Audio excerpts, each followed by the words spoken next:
Hello, friends. Today we're going to be looking at the conjunction of Mercury and Venus in the sign of Scorpio. This is when something long held, long felt, finally takes shape within our consciousness and in our inner world. This conjunction is one of those moments. It's where the mind, the intellect, Mercury, has to meet the self's emotional truth. And Mercury is in a place where it cannot evade emotions. The sign of Scorpio has a lot to do with intense emotions.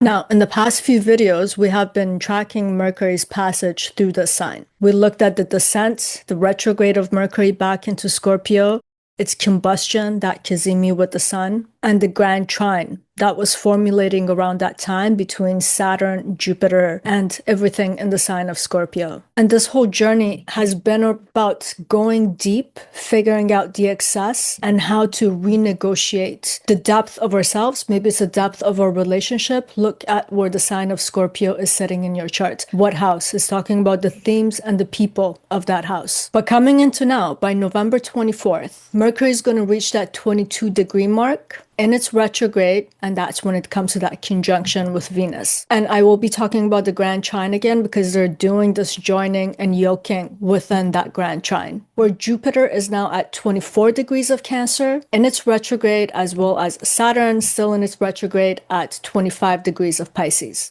So considering this trine, it's saying something about forming a closed psychological system where we have to get emotional coherence, and Jupiter's going to be helping with that, as well as a boundary that starts to help us see how this knowledge that we're gaining is actually usable. And another thing that I'm going to do in this video, I'm going to bring this narrative of Mercury in the sign of Scorpio to its conclusion, which is essentially closing of everything that we've been going through with Scorpio, because Mars was also there. So I'm going to end this in a way that we can pick up the story again when Mercury moves into the sign of Sagittarius next. And if you haven't subscribed, please do so you get notified by YouTube when those videos come out. But now let's dive right into the depth of what it means to have Mercury and Venus conjunct in the sign of Scorpio. And let's start here. And before starting, actually, when I say Mercury is doing something, I'm talking about the Mercury invested within us. I'm talking about our intellect, thinking process, and how we communicate. So going back to Mercury, when Mercury went back into the sign of Scorpio, our thoughts had to go back into the internal sphere of our lives, such as the mental underworld, into the realm where thoughts turn inward,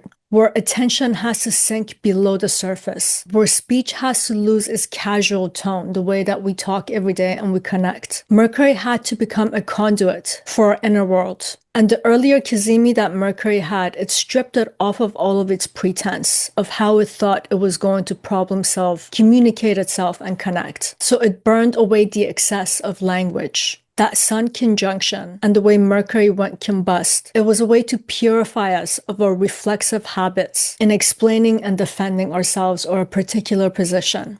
And now Mercury is sinking deeper into the sign and is coming to connect with Venus. And just because Venus is here, it doesn't mean that Scorpio is going to soften. And that's because Scorpio will always remain Scorpio. As the function of Scorpio will never change because a certain planet is there.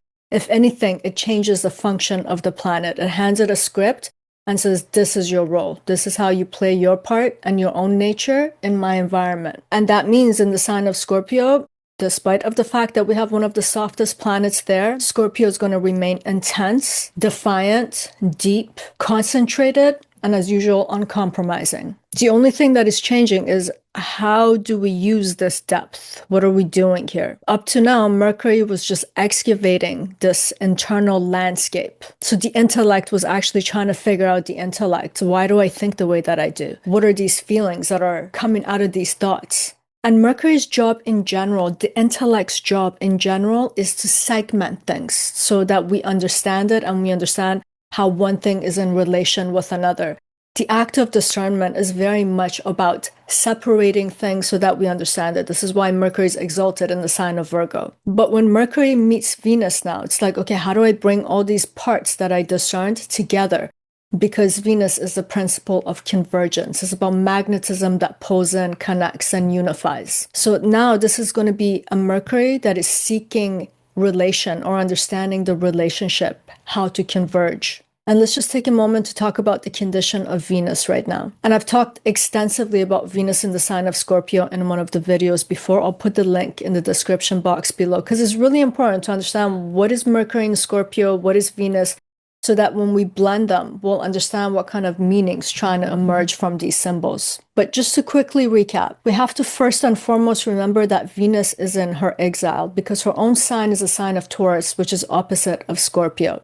So Venus is far from home and what makes it comfortable. So her natural motion and function doesn't unfold with ease in the sign of Scorpio. As I was saying earlier, the motion of Venus is convergence, and Venus becomes functional through cooperation, softness, receptivity, all kinds of qualities that allow us to merge and unify with others. But Scorpio has a different kind of an atmosphere. For one, is a fixed water sign with inward and penetrating motion. It just wants to keep cutting through. It's not trying to converge. So it's psychologically dense. Scorpio is driven by concentrated emotions. And that's what gives it that flair of defiance. It gives it very uncompromising desires. And there's a lot of unspoken motive here that's propelling things. Whereas Venus can actually be a little bit more honest because of that receptivity and that sharing quality that's in Venus. So the emotional field here is very saturated in the sign of Scorpio. It's not fluid,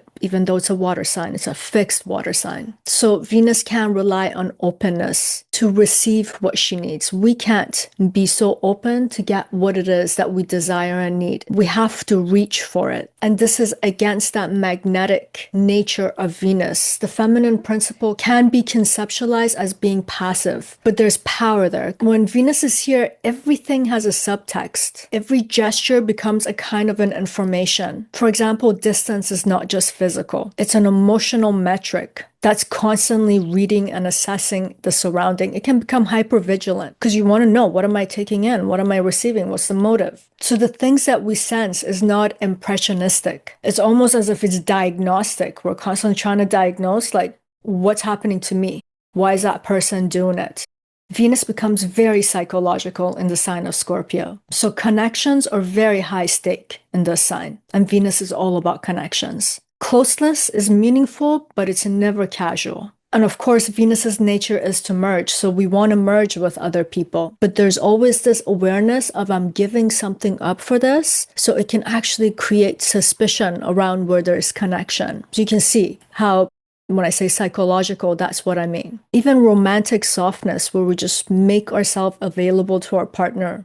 For Venus in Scorpio, it's about power dynamics. There's power dynamic beneath the affection. At least that's how it's sensed. And Venus in the sign of Scorpio draws the whole body to the experience, all the sensory perceptions. And that's because it senses everything unspoken.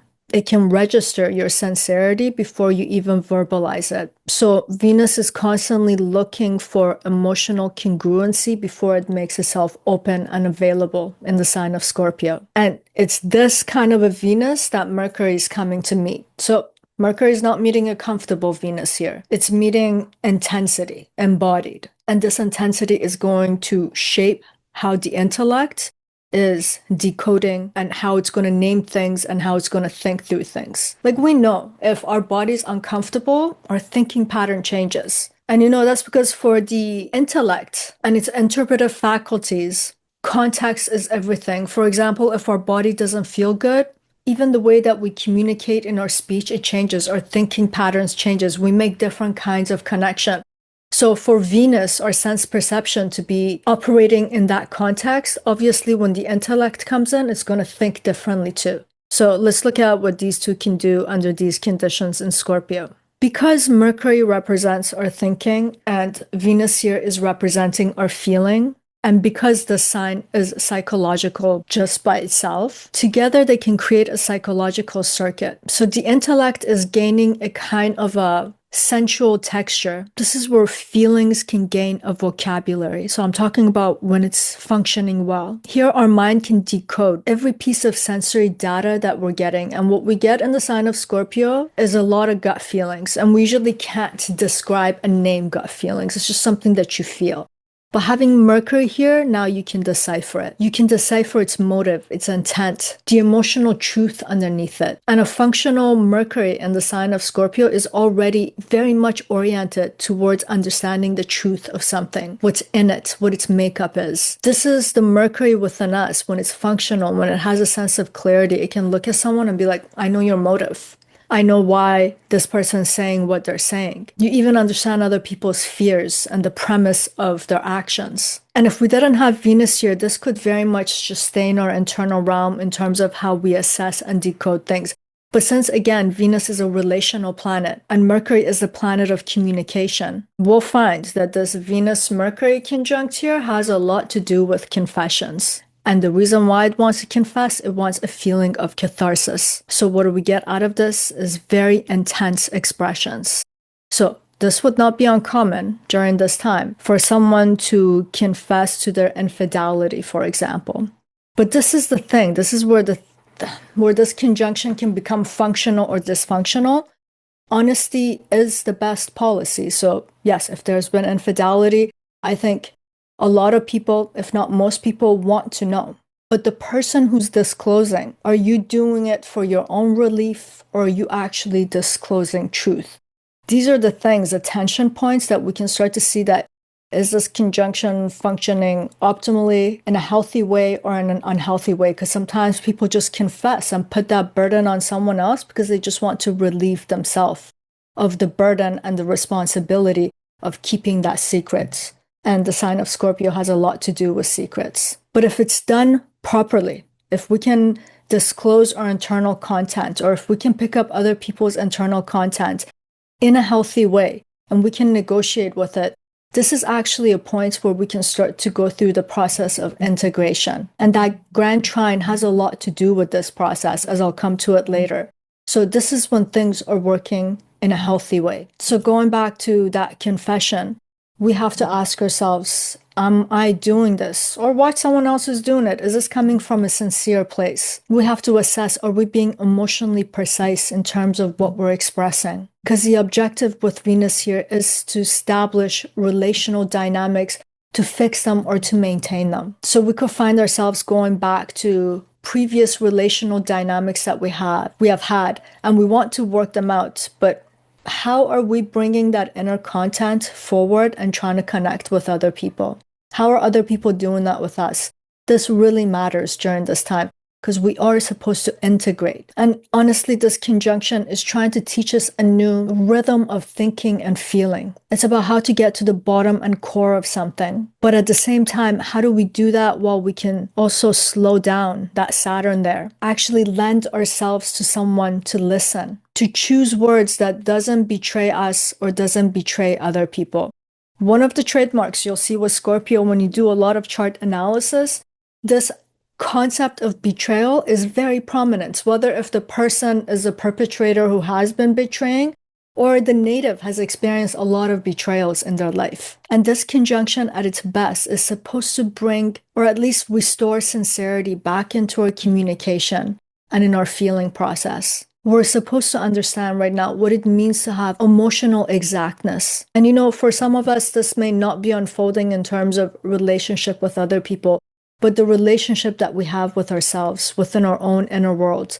That idea of self-love has a lot to do with how you communicate with yourself. We betray ourselves sometimes, just the way that we talk to ourselves.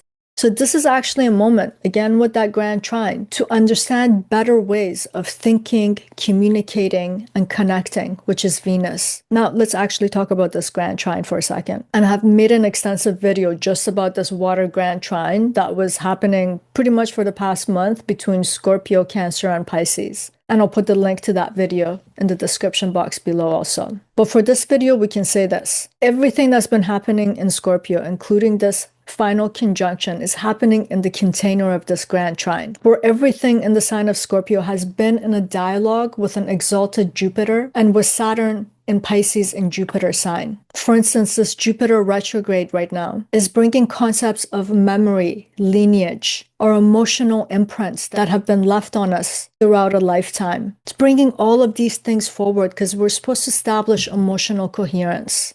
Jupiter in this trine is allowing us to understand our own personal truth. And all of it within a broader emotional context is trying to help us understand our life so we can feel rooted within our life. On the other hand, we have Saturn in Pisces at 25 degrees, and it's still in its retrograde during this conjunction. And Saturn's adding structure to the unseen. It's given us emotional boundaries, inner boundaries to contain these emotions, to work with them, not to let them go crazy and wild. So it's making us responsible towards the ways that we feel. Saturn's also helping us weigh our accumulated experiences and how they have also left an imprint on us, how they have shaped us, perhaps limit us. So we can see that this trine is creating an emotional circuit. It's forming an internal flow between sensing, feeling, and interpreting. And if we get this right, we feel stable within. So this moment and this trine has a lot of substance. It's giving us a form. It's reducing chaos. And it's giving us precision through the way that we might be feeling very sensitive right now. Because Mercury and Venus can create that feeling, being hypersensitive. At its worst, we become hypervigilant. And this Saturn and Jupiter are both helping Mercury and Venus to understand each other's language. For example, the language of our thoughts can finally express our love language, as an example. So our emotions in general are becoming known to us. We're able to name it. And sometimes that's half the battle because we really don't know how we feel. We can't name it. Someone asks you, like, what are you feeling? I don't know. So I think a good question for us to ask right now, to ask of ourselves, in general, since this entire transit in the sign of Scorpio is coming to an end, what truth are you uncovering this month? Things that were hidden, things that felt mysterious before, things where you felt like you had to be defiant in order to solve those problems. But now you can see that maybe a little bit of softness, a little bit of receptivity is a better solution to the problem. And it's important to assess ourselves right now and be like, do I actually have the language to express this? Whether if it's something you need to express to yourself to understand or to someone else in a relational dynamic. And now let us continue. I'm going to close off Mercury's journey through the sign of Scorpio. So after this conjunction, which is actually very brief, Venus will move on, will move forward because her aim was to bring some sort of an emotional contour to the mind. It was about awakening our relational instincts and making it functional for us to be able to know it, see it, name it, and our best to be very sincere in terms of how we articulate and express it. But early December brings another kind of a moment because Mercury at that point is direct and Mercury is going to get into that grand trine one last time all by itself. Because it did get into this grand trine with Mars and then it got into it with the Sun and then Venus. So this last time Mercury is by itself. And that's when Jupiter is in its retrograde at 24 degrees of Cancer. And at this point, Saturn has stationed and it's going direct. So now Mercury has to complete this cycle and this emotional circuit all by itself. The intellect, the cold intellect has to deal with all of these emotions now. It's almost like a test. Can you name what you feel? Did you learn from Mars what it means to feel the right things, to be able to take action and to practice your own will? Did you understand what you yourself are about and how that feels like when you had that conjunction with the Sun? Do you understand how to connect in your relational dynamics? Can you articulate that? So this is testing Mercury to see if there's alignments between thought and emotion within us. It's testing the Mercury within us, our intellect, our power of discernment. And the way that this is going to come through is that we will most likely find ourselves in a situation where we will have a certain feeling and then we'll have thoughts. Now the question is, does the thought and the feeling, do they have correspondence? And what kind of action are they producing? And does the action have correspondence to the feeling and to the thought? This is how you know when you're on the right track and you're aligned. But if everything's diverging to there, I feel that way, but I'm thinking in this way of like, how do I hit back? And then my actions are being passive aggressive. You don't have correspondence. You're being fragmented.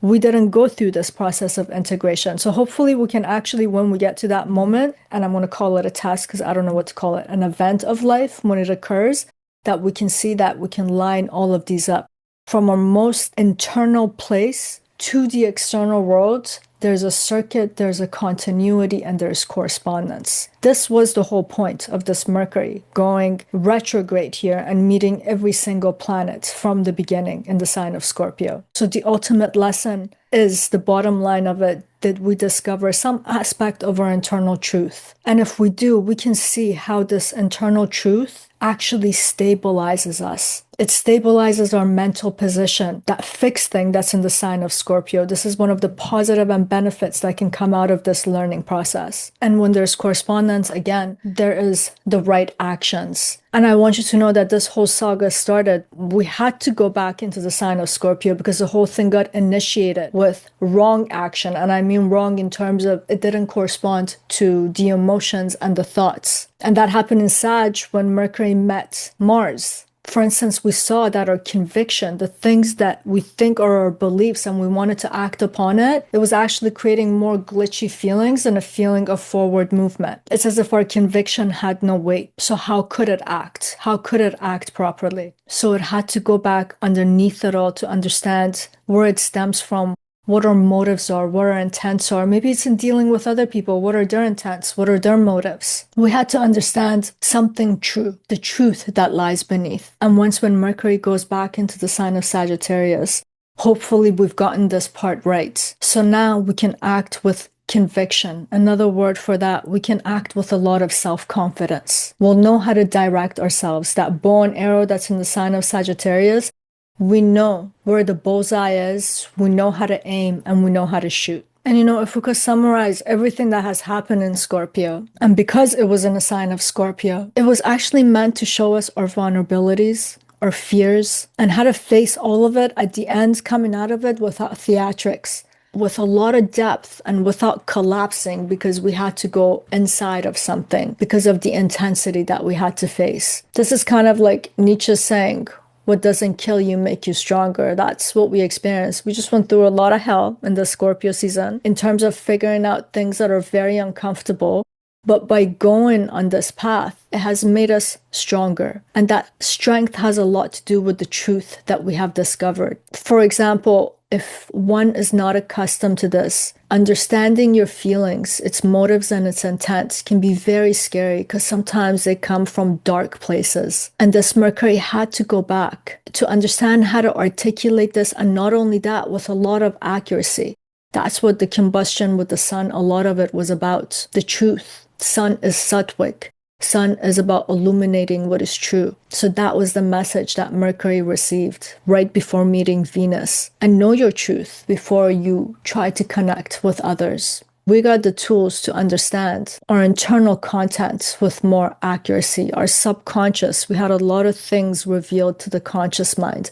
And often those things can be very uncomfortable because that's where the shadows come from. And in a lot of ways, Venus and Mercury coming together, that softness of Venus, the pleasantness that's there, it deepened our psychological honesty. It's permitting us to have that. And it allowed us to think with feeling. And if you think about it, that's the only way to learn. Like if you are learning something and if it doesn't have an emotion behind it, even if the emotion is as basic as I'm interested, you will not learn that thing. It will not sink into the memory. So Venus being there, it brought a component, or it's bringing, because we're coming into this conjunction, it brings a feeling element where things get very much entrenched in the mind. We remember whatever lessons that we learned through this time, we will remember it. And Jupiter is also making sure of that, especially with this retrograde, to the roots of where we come from, how we're configured. And above all, this conjunction is showing us how the mind, our thinking, our intellect can meet the heart at the same place. Because we have that cliche understanding that the mind has a mind of its own and the heart does what it does. But they can actually work together. When we understand the depth, there's a disconnect when that happens. The point here was to find that connection. And another lesson here, that we can get to the depth of things, such as our shadows, our subconscious content. And it doesn't have to destroy our connection. It can actually be a means of becoming stronger because we're getting a deeper understanding of our partner and the people that we are in a relational dynamic with. when we know the depth of each other's emotion, then we can speak with integrity. We can have emotional integrity. We can have a Venus that is actually more conscious in terms of taking other people into consideration. The mind learning how to take other people into consideration. And now to close this video, I can't believe there are no more planets in Scorpio after this. But now to close this video, if the content of this video has resonated with you, please do remember to like, subscribe, and comment. And what lights up my day is actually reading you guys' reflection underneath the videos. And I'd love to know how this Scorpio season in its totality has unfolded for you guys. I know for me, at the beginning of it, I had this internal moment of, let's call it fear of scarcity, in a sense of my mind started to gravitate towards what is not, what I have not done, how I am behind, how life is not good in some ways. Because sometimes the mind can do that. You just wake up in the morning and you don't even know why. Your mind is just wanting to take you that way. And it's been a month of traveling through all of these fears, seeing what triggers it. Like, what is it trying to show me? You know, I always say my bad days are my blessings also, because they're allowing me to see the glitchy aspects of my life. I will not take them as my truth. They are not a constant, because I could wake up the next day and feel really good. But at the same time, they're showing me something. So I had to take a deep dive into that. And I'd love to hear what kind of experience you guys have had in the past month. Actually, it's been more than a month. It's coming to almost 2 months. And if you want to get to the depth of your chart, to know what you're made of, why you have had the experiences that you've had, you can go to the email in the links below to contact me directly, or you can go to parisayazi.com and there's more information there for you guys. And I do want to bring this up again because I am so excited for Vic to have spent such a long time finishing the report that I was talking about last time, which is called The True Signs. Enormous amount of calculations, so much complexity in this report. I cannot tell you guys. If I was to even sit there and trying to do that for my own chart, to do all that calculation and scaling, it would take months. And he has done all of the computer coding. The degree of accuracy is crazy. And I want to highly encourage you guys to check out the report. I'll put the link to the report in the description box below. And as I said in the last video, I have learned so much from this human being that I cannot even say. Eternally grateful to him. And if you guys want to learn from him, go to his YouTube channel. Is YouTube/Victor. And to end this video, I like to leave you with this thought, or maybe this wish. I'm going to say, may this conjunction open our hearts to see its depth, to discern its truth, to speak its truth with a language that can hold our integrity and the integrity of others. And as Mercury goes direct on November 29th, and it completes its final trine on December 6th, may the truth that we uncover become part of our inner architecture, its foundation. And that's it for today. Sending you much love. Till next time. Scorpio's done. Sagittarius! And by the way, guys, I do have a funny side. I have Sun and Gemini, for crying out loud, but I always feel so formal in these videos. I don't know what to do. But I will make some more fun videos as shorts. Sagittarius!